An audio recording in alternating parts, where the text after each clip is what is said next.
Hello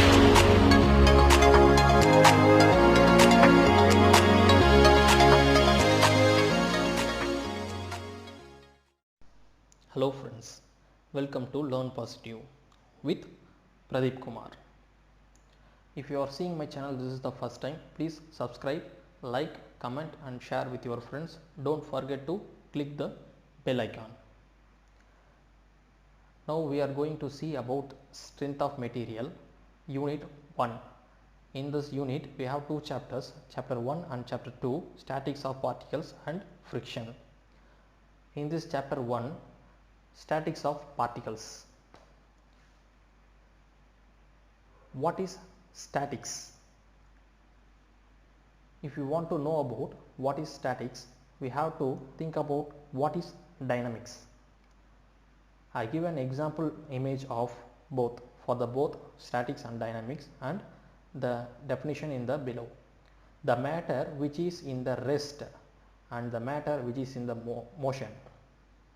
When a force acting on the object on the table, due to that the object was in the rest, so it is a static force. When the force acting on the object, it tends to move the object, so the object is in motion, it is called dynamics.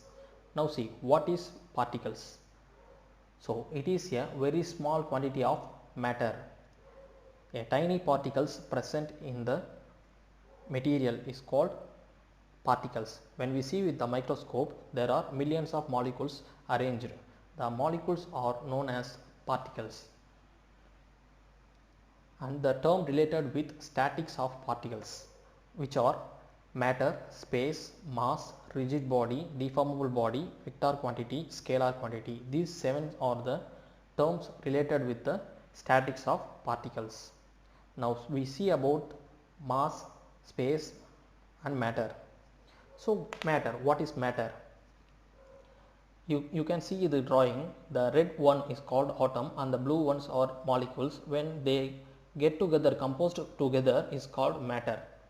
And the space, when we are in the space, we have the reference point and see the object, all the objects like the planets in the 3D image. So it is a 3-dimensional region. Space is a 3-dimensional region. What is mass? In the mass, we know the difference between our weight in the space and in earth due to the gravity. When we divide our gravity from our weight is called as mass. What is rigid body and what is deformable body?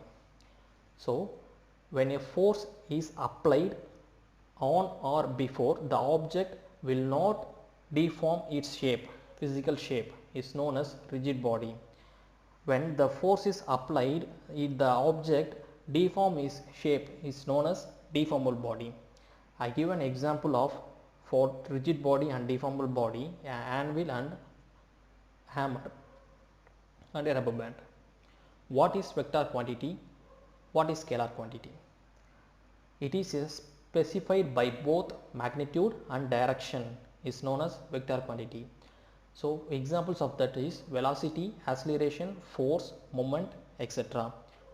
So when we see in the drawing, the force A and force B are balanced and the force A is greater than the force B. So the force A moves on downwards. When in this scenario we are looking the force and also the direction of the force.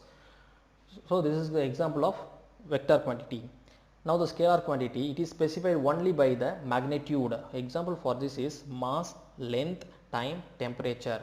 I give a digital weighing machine. When we place a object on that, we only calculate the force, not the direction. So it is an example of scalar quantity. So thank you friends.